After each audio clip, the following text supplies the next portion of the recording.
In 1917, the Mother of God appeared in Fatima, Portugal, over a 6-month period to 3 small children, Francisco, Jacinta, and Lucia. Of the 3, one survives to this day, Sister Lucia. The Mother of God predicted the end of the First World War, the spread of communism, and the coming of the Second World War. Before you is a series of photographs depicting part of the crowd of 75,000 who witnessed the famous miracle of the sun on October 13th, 1917. We see the crowd braving the rain and the inclement weather. Suddenly they're looking at the sky. Things become dry. The next thing, people are kneeling and praying. What they saw was the sun, which appeared to dance in the sky and then come hurtling toward them.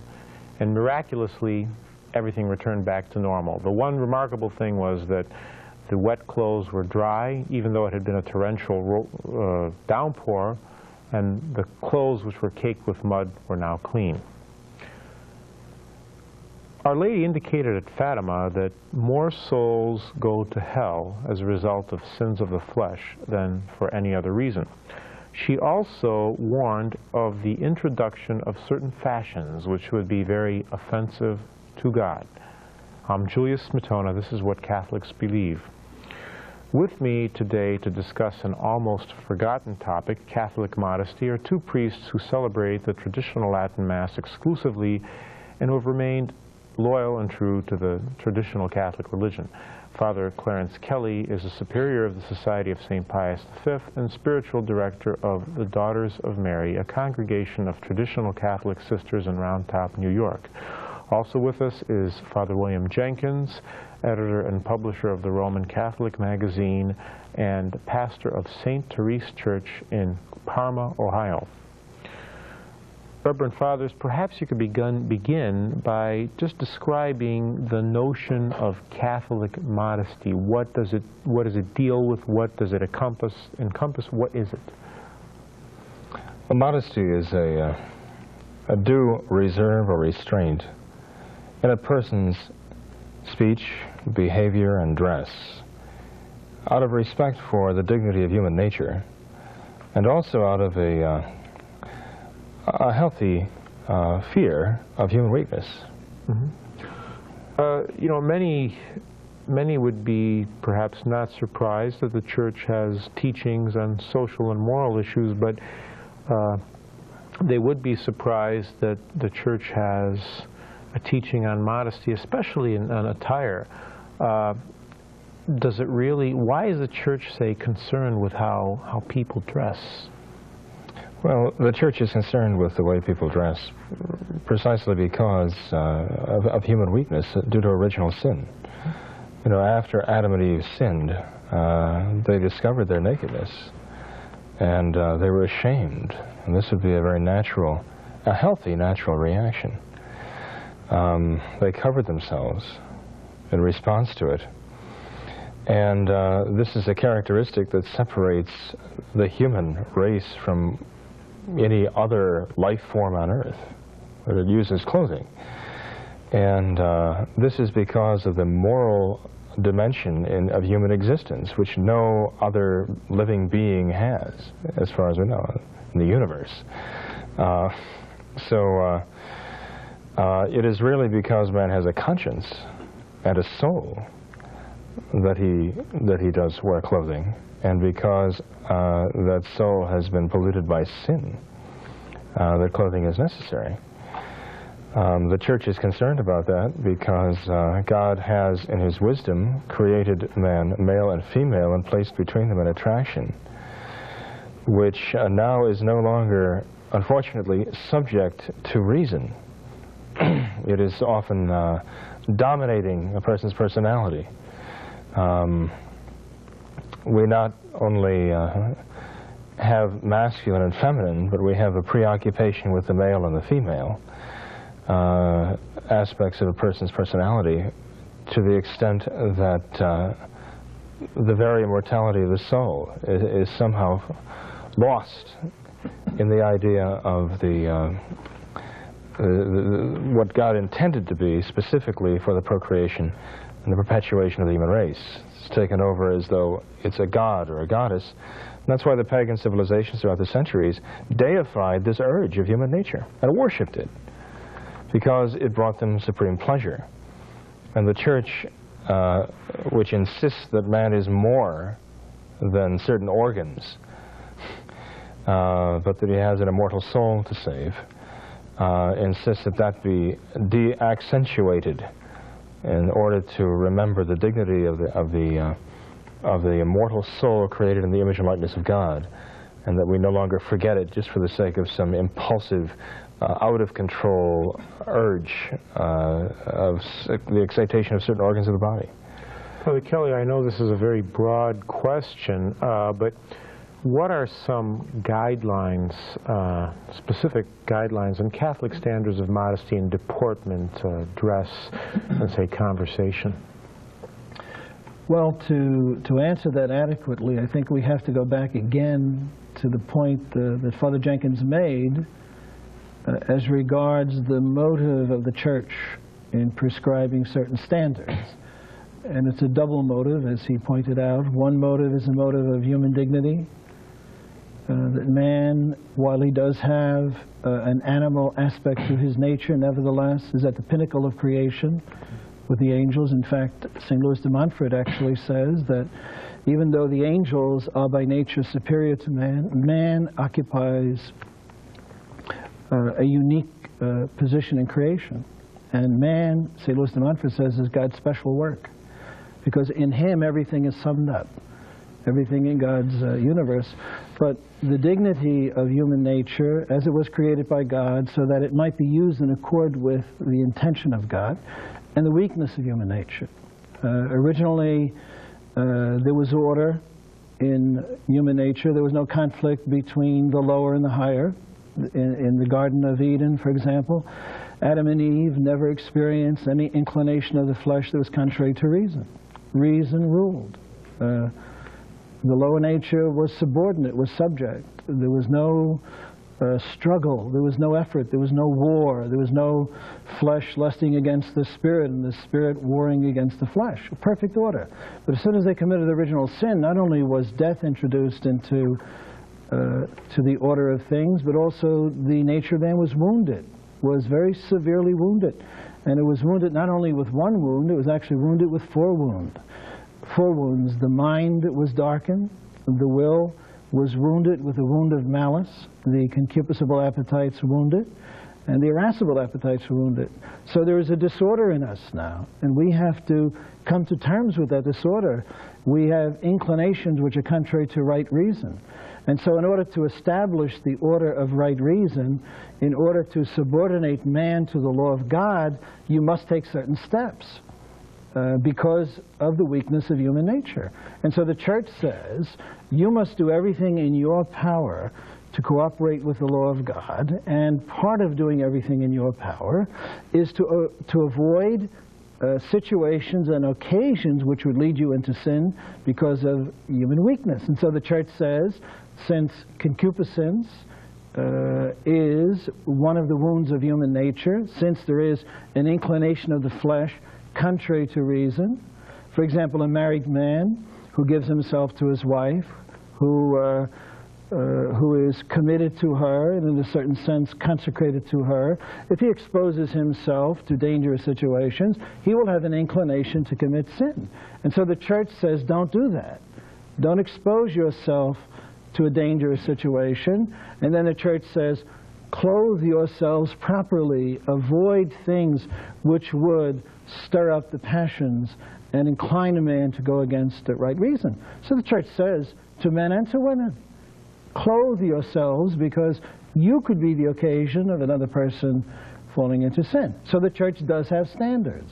The Church says that God has created everything for a purpose, and God has given his gifts to men, and God has given his gifts to married men and married women. And so therefore, wear modest dresses, wear modest blouses, you know, and for men the same thing, so that you do not become the occasion of another person's fall. It doesn't mean that we're Quakers, you know, and it doesn't mean that we have to dress everybody up in black, you know, or burlap sacks or whatever the case may be. And it doesn't mean, you know, that you know, a woman can't, you know, adorn herself within reason, you know, especially a married woman for her husband. She should make herself attractive to her husband, and she should be very careful about many things, and likewise so should he. But the church does say, look, you know, before the time that you have a right to those things that God has bestowed upon man as a reward and a consolation and a means of binding the man and woman together, and for the procreation, primarily for the procreation of human life. Before that, be careful, you know, be careful. Take into account your weakness as well as your strength. Dress properly. Avoid books and magazines and TV programs, movies, bad company, things that will lead you down this dangerous and deadly and destructive path. And that is why the insensitivity to standards of modesty has led so many souls into hell. Blessed Virgin Mary said, more souls go to hell for sins of the flesh than for anything else. And the reason is because of this utter disregard for questions of modesty. Now, the principle is that clothing is meant to conceal, not to reveal. But people dress often today in a very provocative manner. They want attention, and they want to stir up the passions of another person. They want to get a hold on another person's lustful appetite, evidently. This is extremely sinful, scandalous. It's a mortal sin to present oneself as an occasion of sin for others. And now, of course, we have many serious crimes against purity that are committed. And I think many of them are not provoked by the victims. Not all, of course, and that doesn't justify them. But nonetheless, I think many of these crimes are provoked by the victims themselves, by the way they dress. You know, what is really ironic today is that the Catholic Church is presented as though she were the great enemy of you know, of the proper use of the reproductive powers of the human race, as though she made fun of this, as though she were the one who treated it as though it was something shameful. Nothing could be farther from the truth. The reason why the Church treats it with such care is because the Church considers this to be something sacred. And this is one of the most precious gifts that God has given to mankind. And to bring forth offspring, your own children, is, I mean, it's sort of one of those things that makes you like God, in the sense that God has a son, has generated a son from all eternity, and that God has given to mankind the power of procreation. That's a tremendous gift, perhaps one of the most precious of natural gifts that God has given to mankind, excuse me. But who is, after all, producing all of the foul jokes? Who is treating you know, sex as though it was something shameful, something to be laughed at, you know, behind closed doors? It is the very worldliness that is accusing the Church of treating it as though it were something shameful. They're the ones who are making it ridiculous. The powers that are pointing the finger at the Church for treating this as though it was something shameful are the ones who are making it shameful and making it a comic in the eyes of the world. You're watching what you talked about, the idea you must dress modestly. Perhaps many people would like to do this, but their question is, what are the standards? Specifically, how does one dress modestly? For instance, Father Kelly, I know in some of the chapels you serve, I've seen post a little bulletin saying these are the standards for modesty in dress within the Church, and perhaps occasionally we see these are more general standards. What are they? How is one to dress? Well, I think the guideline is what Father Jenkins mentioned, that clothing is meant to cover the body and it is not meant to reveal the body. So in a very specific way, what we require at our Mass centers is, for example, we have this code And the things that are on the code would be, for example, women, when they sit down, their dresses are to cover their knees. They are not to wear tight-fitting skirts or tight-fitting blouses or sweaters, but rather those which do not accentuate the lines of the body. And even as far as the men, this is also actually a question of modesty, but it's not so much related to purity, although in some cases it is. You know, they're not permitted to wear clothing to church which would not be reflective of the holy sacrifice of the Mass. You know, they can't wear jeans or shorts, right, or polo shirts or anything like that, and that's only reasonable.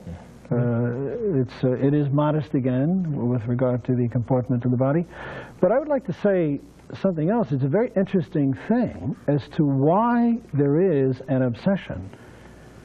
You see, what Father Jenkins says is very true, that the church has been attacked by exponents of loose living in philosophy, in the media, and so forth and so on.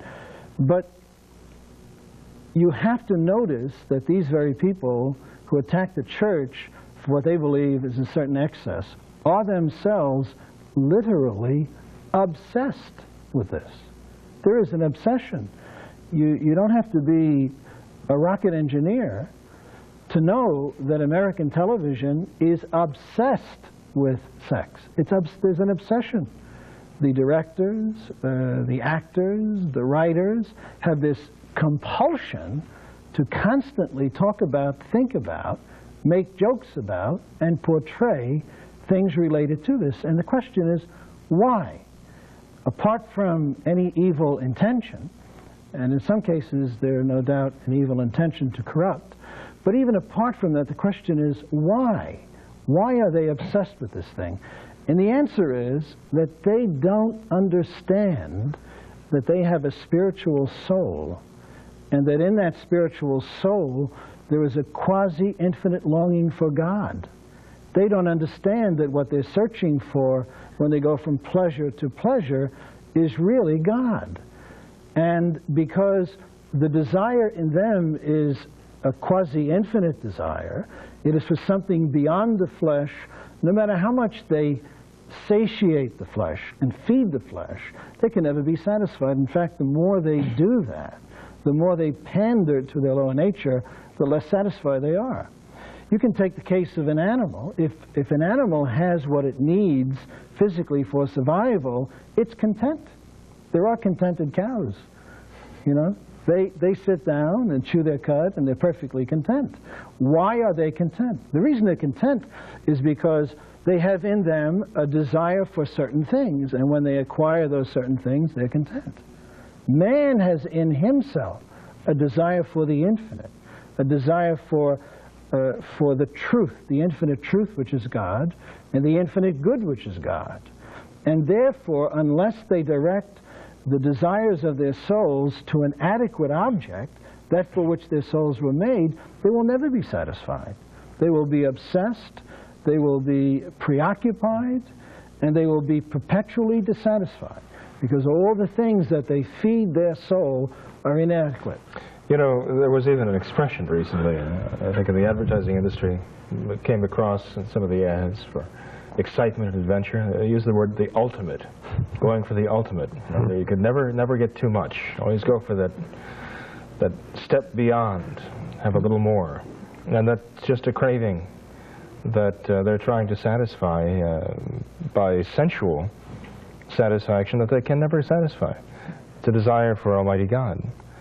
But, you know, in former days, dress was very modest. It accentuated the masculine and the feminine. But nowadays, the dress is accentuating the male and the female. The masculine and the feminine pertains to the psychology of a person. But the male and the female pertains to the physical. And that is where the focus is now. And it is really degrading. And this is the whole idea, is to turn the reproductive powers into a kind of just a kind of a parlor game. so that we can have an orgy and then destroy the results. You know, take out... The Romans used to gorge themselves with food, take a feather, vomit it all out, and discard it. They're doing the same thing now with sexual relations. Mm-hmm. They're indulging in it, taking the result. Although in this case, the result is a living being, a child. And they destroy it, and they throw it out in the garbage. It's a terrible degradation. And God holds this to be an extremely evil thing, and He will punish it accordingly. One of the manifestations of our society is that this tremendous emphasis on everything being co-ed, on the complete breakdown of any distinction between male and female in terms of pursuits, in terms of what they're allowed to, what they do together, what they do apart. We see this, say, in co-ed gyms or health clubs where someone may want to work out or exercise. Years ago, it was males and females or whatever. Now, I don't think you could find one that's just for men only, or one, or very rarely that's for women only. And this extends, you know, to sports and these various things. Is there any danger to this, or is this perfectly natural and we shouldn't be prudish and just accept this? There's definitely a danger, and also it's interesting that you bring that up, because modern people fancy themselves as being sophisticated. When you talk to them about standards of modesty, they have a tendency to look down their nose, oh, you're old-fashioned, and so forth and so on. We're sophisticated for that. We don't have to go in for that separation business. You know, we can have men and women working together, playing together, doing everything together, and we're mature. And the truth of the matter is that they are the furthest thing from being sophisticated, and all you have to do is look at the statistics for the destruction of marriage, for the widespread abuse of these powers outside of marriage and after marriage. People are not sophisticated today. People today are very much slaves of their lower nature. They are enslaved to their passions, and all of these things foster that.